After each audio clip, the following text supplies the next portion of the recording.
Surging up from the ocean's depths, in the heart of the South Atlantic, lies an otherworldly drop of land that offers a window into the past riches of our planet.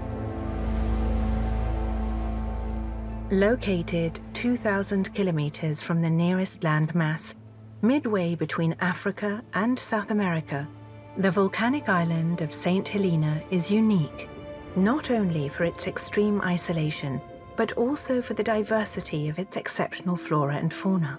This basalt jewel is home to a multitude of micro-ecosystems, each with its own endemic species.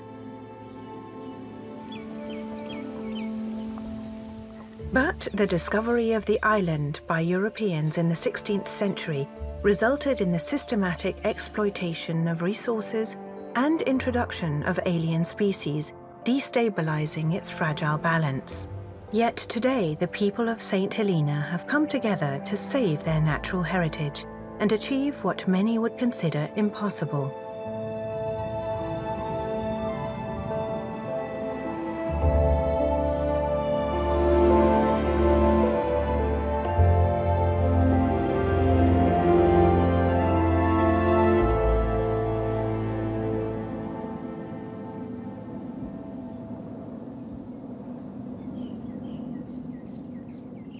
Shaped by thousands of years of volcanic eruptions, the central ridge of St. Helena dominates the horizon. Rising more than 800 meters above sea level, its three misty peaks are home to a unique ecosystem, the cloud forest of Diana's Peak Park. This is the beating heart of the island, and the reason why St. Helena was so important to European ships. Fresh water. Within these 81 hectares survive the relics of a tropical rainforest that once covered the entire island. Cut off from the rest of the world, the plant life here has evolved over millions of years, and simple ferns and daisies have become trees. But isolation came at a price. In the absence of natural predators, the endemic plants never evolved the ability to rapidly regenerate, leaving them defenseless against the ravenous appetites of the domestic animals introduced by passing ships. Left to roam the island, in just a few short years, the goats had decimated the island's ancient forests. Having exhausted their resources, the herbivores sealed their own fate, and the once 1,000-strong herds have now disappeared. Although cattle are no longer a danger to the endemic flora, invasive plants now pose a serious threat to their survival. St. Helena redwoods, ebonies, and tree ferns are struggling to maintain their foothold. And their future now lies entirely in human hands. Sasha Bargo, the terrestrial conservation officer, is part of the small team dedicated to the ambitious restoration of this exceptional forest.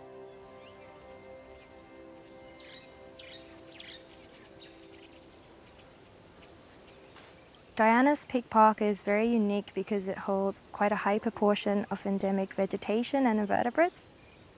The word endemic means that it's very unique. It's found nowhere else in the world, so there is quite a large number on St. Helena because we have the highest endemic biodiversity of the UK and all its overseas territories.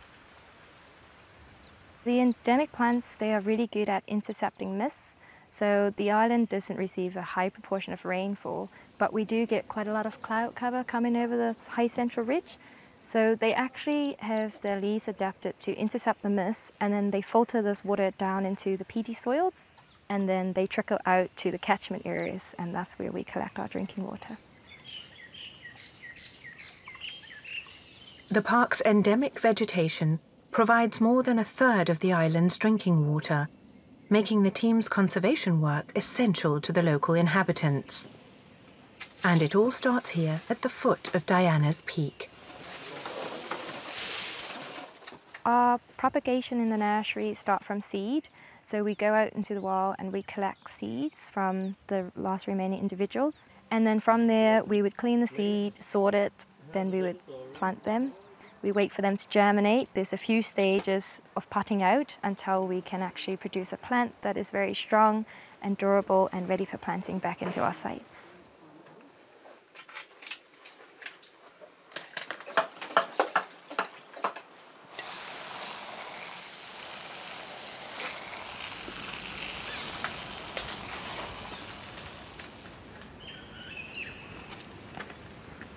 After months of care in the nursery, the precious saplings are now strong enough to join the cloud forest. The recently cleared patch of land that will be their new home is at the highest point of the park, and there is only one way to get there.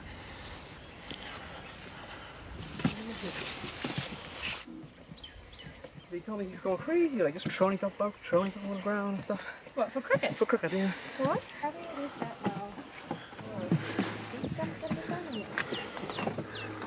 Sometimes you can overprotect things and do things that are unnecessary, So what we do on Diana's Peak Park is habitat restoration, and that actually involves propagating endemics to plant back into sites. But before we can do that, we do quite a lot of invasive clearance. Hopefully in the future, I would like to see Diana's Peak completely vegetated in endemic habitat and supporting very high populations of endemic invertebrates as well. Although there is still a long way to go, the colossal work carried out by the terrestrial conservation team has been a real success. Tree ferns and black cabbage trees now dominate the park's ridge. Their canopy shading the forest floor, limiting the growth of the invasive plants. Many endemic invertebrates, like the blushing snail, find refuge in the newly rehabilitated flora, much to the delight of the entomologists Natasha Stevens and Lisa Fowler.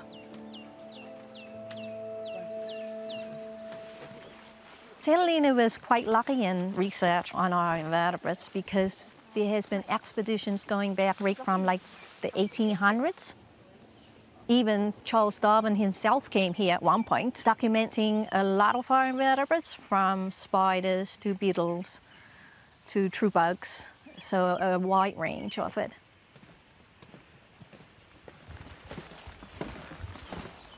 The cloud forest of Diana's Peak National Park is the highest habitat for invertebrates. So they hold like 120 endemic species on average.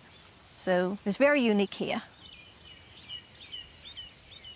On St. Helena, we have over 400 endemic species. And although we have all those, we are actually discovering more every time. I mean, any more up the side? Oh, another spiky. Loads here. Oh, another one there. Thank you. Bristling with bright yellow spines, this tiny armored creature hides in the forest's most inaccessible corners. This is the spiky yellow woodlouse, and it is one of the world's rarest isopods. Spiky yellow woodlice is not like your average woodlice because it tends to live in trees underneath the tree ferns. We've been quite lucky here to have a dedicated project to the spiky yellow woodlouse, but unfortunately, the spikies, they don't do much. So I think like a PhD student or something like that need to come down and actually like study them fully for a whole year to know and be out in the field every day sort of thing to actually see what they really up to. But it is nice that we have touched on a little of them, their population, and a little of their ecology. And it is also helping with the conservation as well. A recent population survey across the spiky's known habitat has identified between 100 and 200 individuals within Diana's Peak Park. Due to the research and conservation work for this minuscule creature, the spiky yellow woodlouse is considered to be an umbrella species. So by protecting it, all the flora and fauna with which it shares its home, are also protected. A veritable Eden for the minute, St. Helena is home to 25 times more endemic species per square kilometre than the famous Galapagos Islands. However, as in many places around the world, this unique fauna faces multiple threats. Among the most worrying are habitat loss, climate change, and invasive species. Down in the dry lands. South of the park, near High Peak, Sasha, Lisa and Natasha are setting out to visit a particularly special part of the ridge. At the edge of a steep cliff cling 6 unobtrusive trees. The value of these false gumwoods is immeasurable, despite their modest appearance. They are the last wild survivors of their species. There are quite a few endemic invertebrates that is associated with plants. The false gumwood leafhopper is associated with the false gumwoods, and hence the name.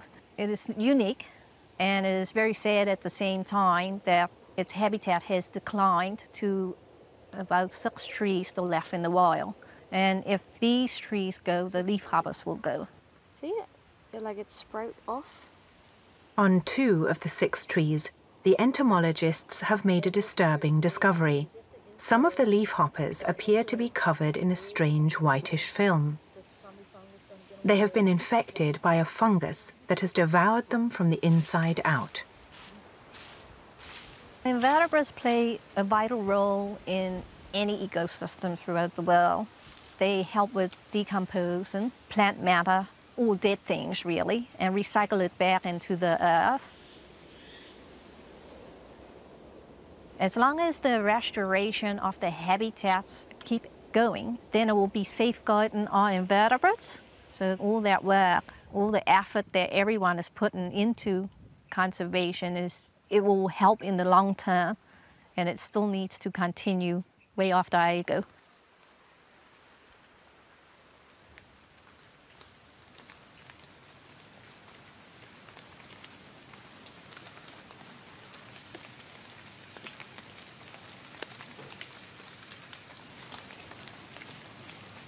From the striking, spiky yellow woodlice to dazzling golden sail spiders, the cloud-covered heart of St. Helena is a treasure trove of biodiversity, precious and fragile. Thanks to the conservation team's work, the cloud forest is gradually being restored to its former glory, and one day its borders may once again reach the coastline. The water captured by the cloud forest trickles down from the central ridge, feeding thousands of mango trees as it meanders through Shark's Valley to the sea. But the island's natural riches are not confined to its lush peaks. Testament to this are the raucous colonies of red-billed tropic birds that populate the colossal wall of Great Stone. Driven to the fringes of the island by the hungry cats and rats that arrived with the first settlers, many seabirds now find refuge on these inaccessible cliffs and the surrounding islets.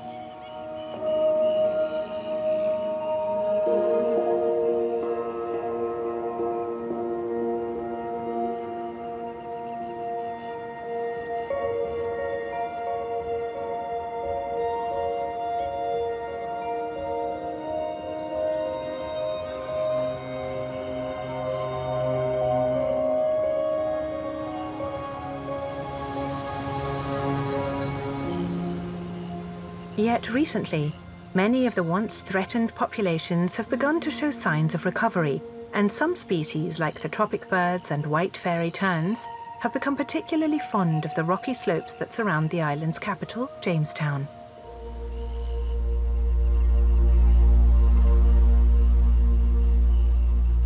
The elegant terns have even become somewhat of an urban fixture, and frequently raise their young here.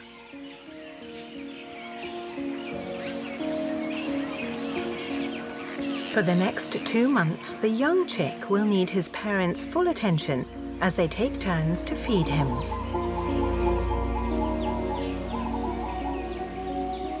He will have to wait for his adult plumage to grow before he can leave the comfort of his balcony and enjoy freshly caught fish, if he survives until then.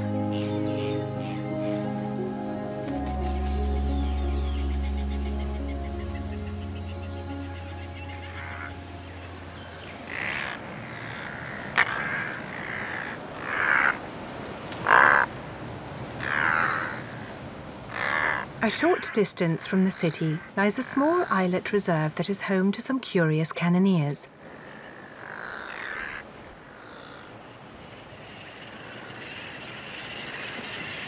Aptly named Egg Island, hundreds of brown and black noddies, sooty terns, Madeiran storm petrels, and tropic birds have taken up residence here to lay their eggs, which were once highly prized by the locals.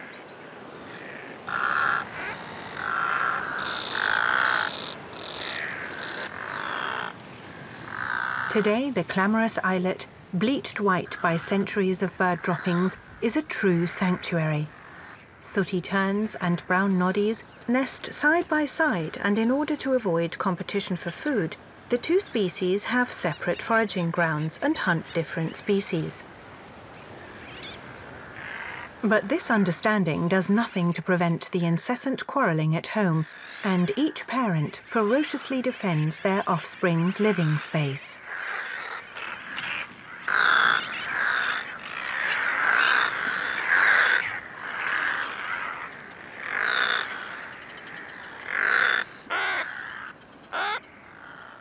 Off limits to the public, Egg Island is the ideal place to monitor population health, a project run by the government through its Environmental Management Division.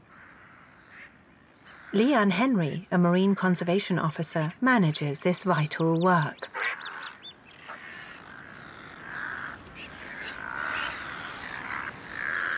The abundance of seabirds on the island is evidence to the exceptional richness of its waters. And in 2006, the 200 nautical miles around St. Helena were classified as a marine protected area. Since then, numerous research programs have been put in place, many of which are run by Leanne and her team. In 2012, we started a Darwin-funded project. It was Habitat and Abundance Survey with a view to making a marine management plan, because St. Helena had never had a marine management plan before. It was something that we were working towards. I think our endemics is very important, because if we lose them, there's no way of getting that kind of stuff back. And because St. Helena is so old, we have quite a few endemics, so it's just time and distance that made these things special. And if they go, then, you know, the world has lost so much of that kind of stuff now that it'd be a shame for St. Helena to lose some of those things.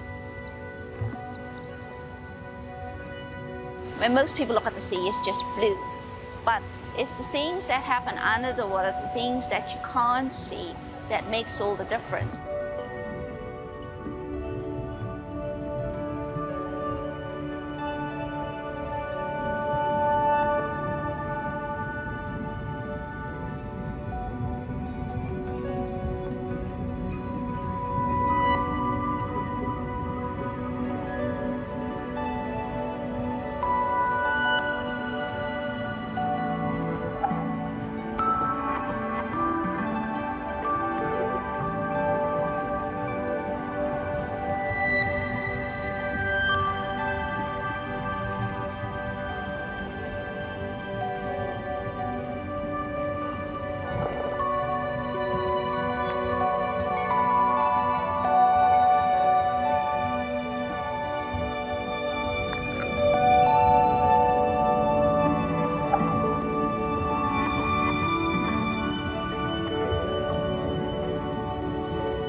With such a striking array of species, St. Helena's marine life represents a level of ecosystem health that few other regions in the world still possess.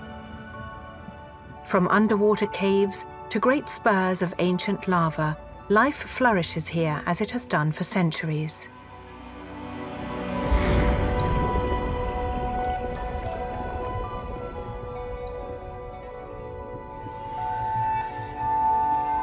This crossroads of the Atlantic is a key stop-off point for many pelagic species, like the Chilean devil ray, who effortlessly meander through the large coastal shoals for fish before returning to the open ocean.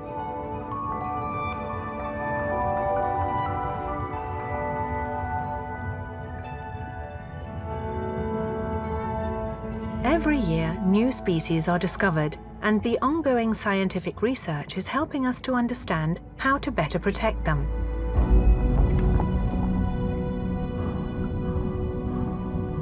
Of the 30 or so known endemic species that inhabit these crystal clear waters, the St. Helena butterfly fish is its undisputed ambassador. Present in vast numbers all along the coast, they hover in thick clouds over the sunken ships that litter the sea floor.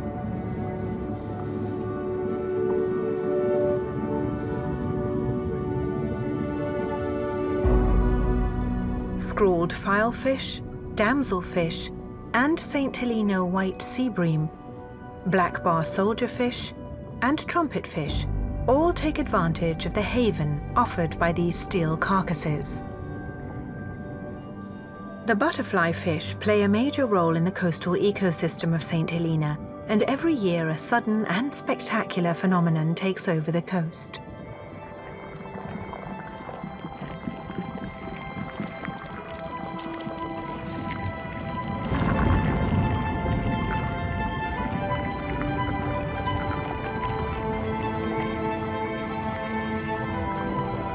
For just a few days, a magnificent white storm swirls through the sea. Millions of juveniles gather in the shallow waters, seeming to fill the entire ocean. The coastline explodes with life, and this impressive bloom attracts numerous predators from the open sea to take advantage of the great bounty.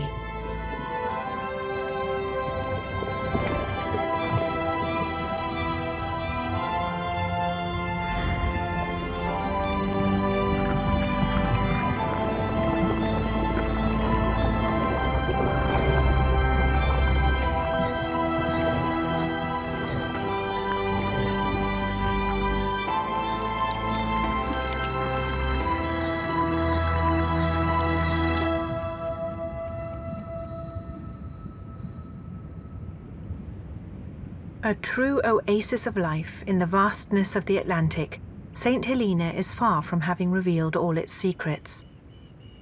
The island's isolation, which allowed its unique wildlife to evolve, has now become a hindrance to its preservation.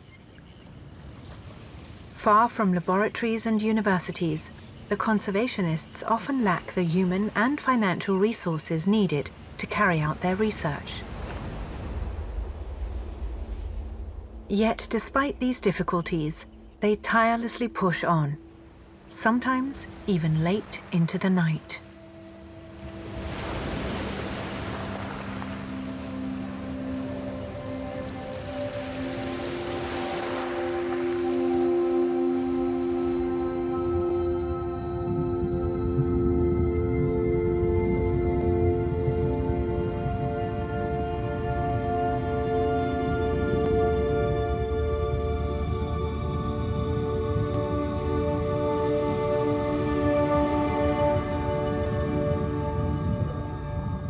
Emboldened by the darkness, the island's more cryptic inhabitants begin to emerge.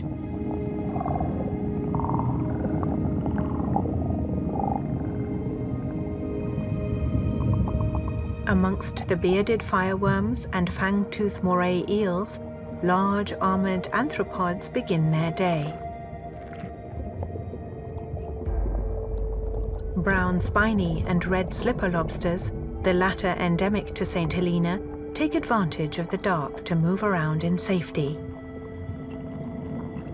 Gregarious and sedentary species, these prehistoric-looking creatures are the focus of a new tagging program. By monitoring the population, the researchers hope to shed light on their life cycle and behavior and determine if they can be sustainably fished.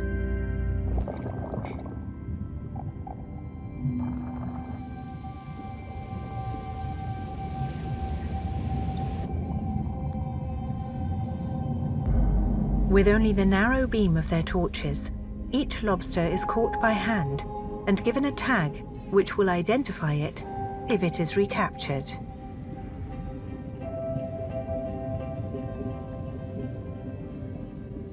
After carefully recording the information needed, the docile crustaceans are released back into the darkness to continue their enigmatic lives.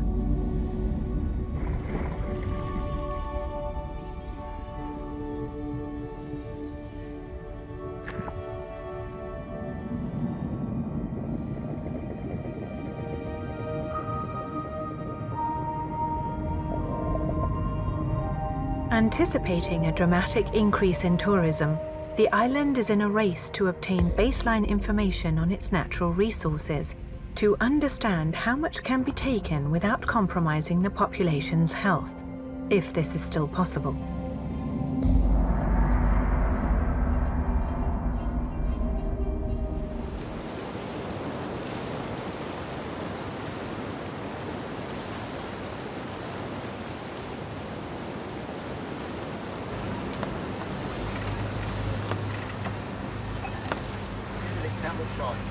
But when you start putting all those pieces together and you look at how many endemics we have, when you look at the amounts and the quantities and stuff like that, St. Helena's marine environment is quite special. And even if you look at like from a fishing perspective, you know, we've always had pole and line fishing as one fish, one hook, one line.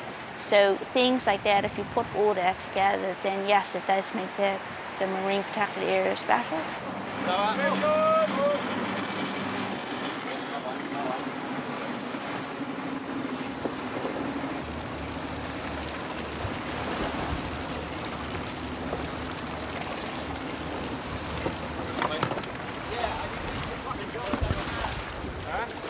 St. Helena is a small place playing a part in a larger picture when it comes to tuna. Hey. Yeah. Cracker. Nice boy, that. 98. 98. Yeah. Wow.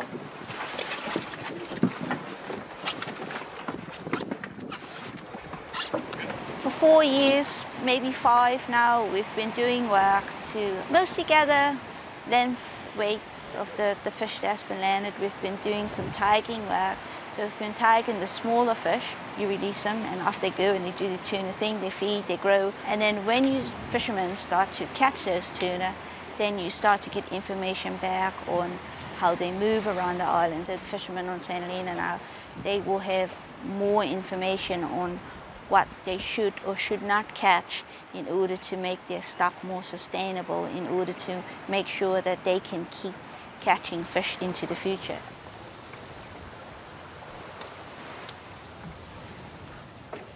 St. Helena's fish stocks are closely monitored and the islanders know how precious they are. But these bountiful waters are much more than a well-stocked larder.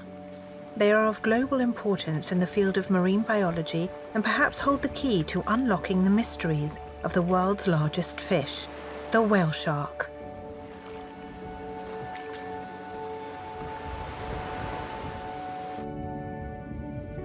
Up to 18 meters long and weighing 20 tons, this colossus leads a discreet and often solitary life. A great nomad, the whale shark regularly travels the ocean depths, rarely venturing into shallow coastal waters.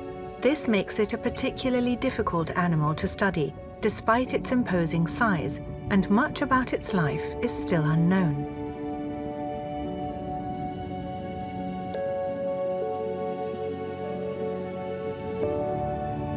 Between its long dives, this gentle giant sometimes visits the surface to feed on plankton, warm up, and perhaps even mate. But no one in the world has ever observed whale sharks in the full throes of love. No one except here at St. Helena. The island's waters are the only known place where adult males and females aggregate in equal numbers. As the most likely known breeding ground for whale sharks, St. Helena plays a vital role in understanding and safeguarding this globally endangered animal. But for the saints, the whale shark is also an indicator species, meaning that the population directly reflects the health of the island's waters.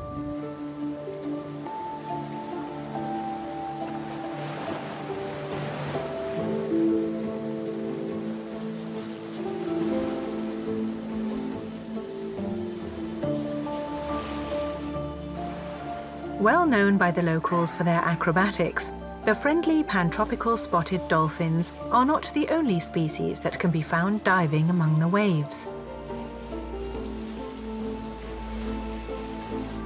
After a long fishing trip, this masked booby is making its way home.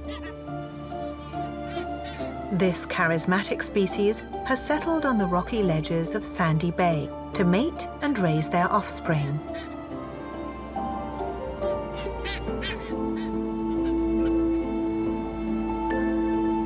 Preferring to forage in deep waters, they journey far from these barren cliffs to find enough resources for this crucial period.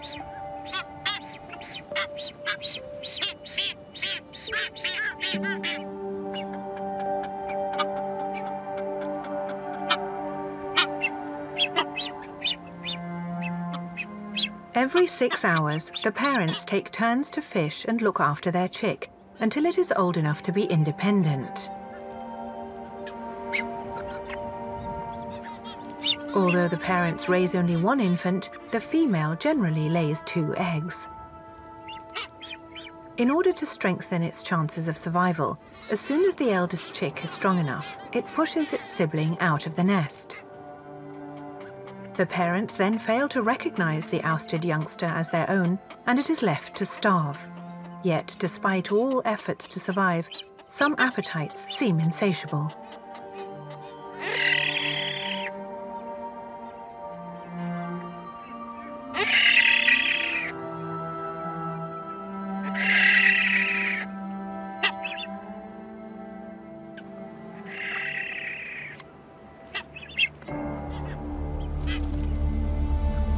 Their parents' attention may be constant, but the harsh combination of heat, hunger, and relentless wind is too much for some.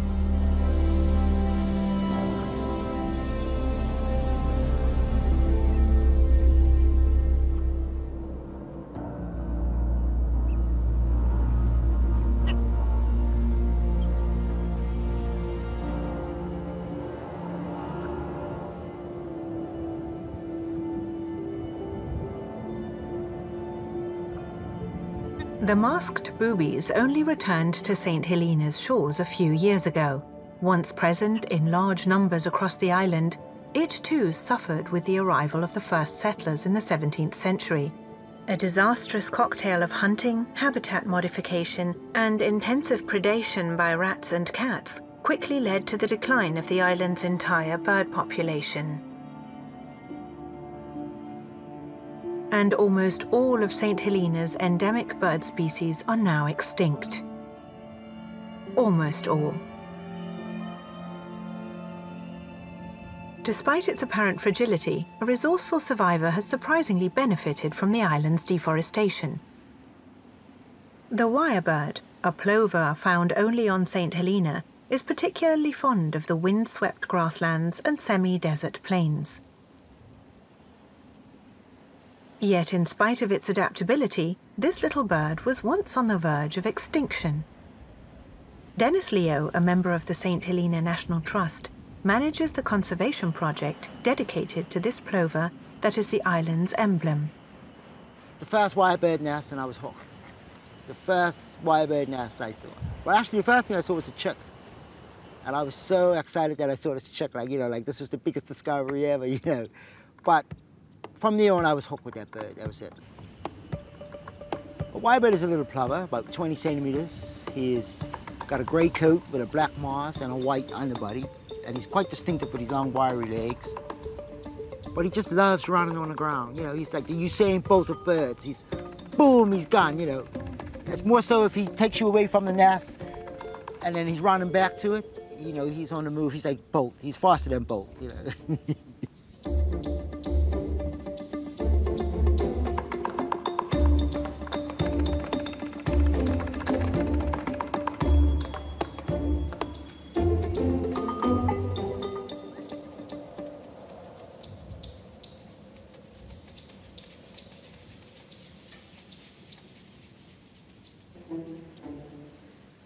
For the past 15 years during their breeding season, these endearing sprinters have been closely monitored by the Trust. Every January, Dennis and his volunteers survey no fewer than 31 sites across the island. Binoculars and notebooks at the ready, they sweep each area on foot to record the size of the fragile plover population. The wirebird's biggest threat today is the cat, is the feral cat. You know, we have rats, but rats are seasonal, like if good rains, we got a lot of rats so we can bait. But cats is a constant battle. It's not just in the wirebird grounds, it's in Jamestown, it's in St. Paul, it's Longwood. There are too many feral cats.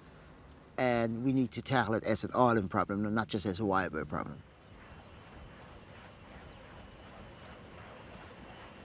If we catch up from October to March, then during the nesting season, that will give the birds a chance for the chicks to survive. And then during the rest of the year, we can create new habitats, which is the plan. In the space of 10 years, Dennis and his predecessors have succeeded in doubling the wirebird population, and today the species is no longer classed as endangered. But with only 510 adults counted in 2020, the little plover is still vulnerable. As a result of climate change and habitat modification, St. Helena is facing increasingly frequent periods of drought, which is having a devastating impact on the island's flora and fauna.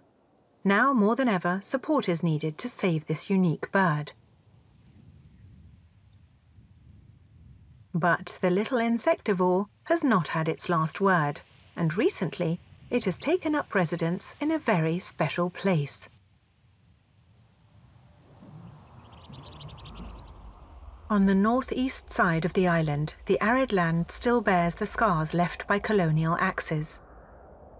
Previously known as Great Wood, this sandy expanse was once covered in a dense forest of endemic plants and home to many insects and birds that are now extinct.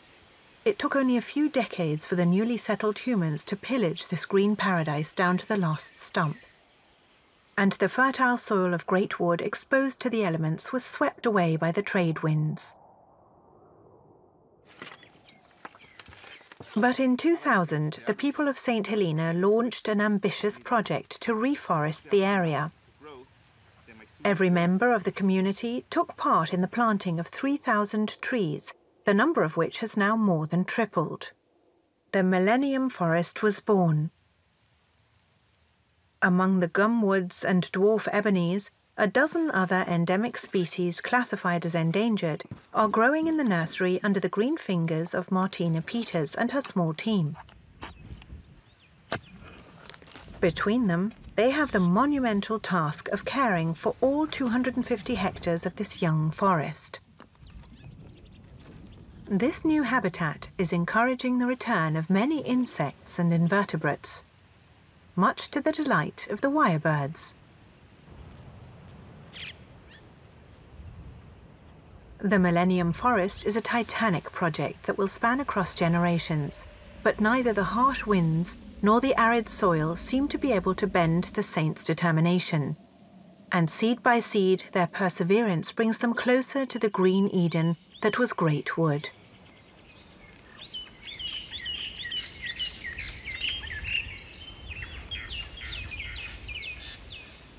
Once neglected, plundered and exploited, St. Helena's natural heritage is now being passionately defended by its people. This job is not without its difficulties, and both NGOs and the government have to make do with the limited means at their disposal. Even with the construction of an airport in 2017, the island still remains largely untouched by mass tourism. But this also means that it has not benefited from the economic boost enjoyed by many other destinations, where nature is sometimes treated as an inexhaustible commodity. Now open to the rest of the world, the Saints have a unique opportunity to protect and preserve their resources by preempting the changes to come and creating the basis for a more responsible form of tourism, respectful of the wildlife with which they share their home.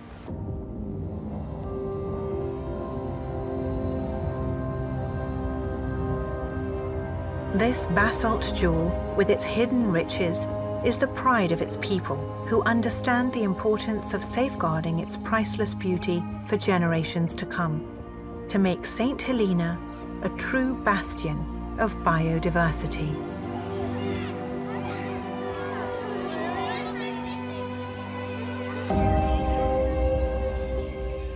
For me, finding support in the community is pretty good because, like, I know a lot of people, and I get a lot of, like, you know, hey, I saw a lyrebird there, I saw a lyrebird here, so which is good.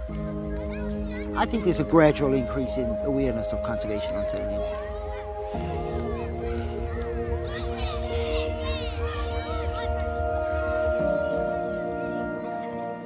Everything around St. Helena has its purpose, everything has its benefit, even if we don't fully understand it at the moment. The more people understand or feel a connection to these things, the more easy it is for them to understand why they should look after and protect them.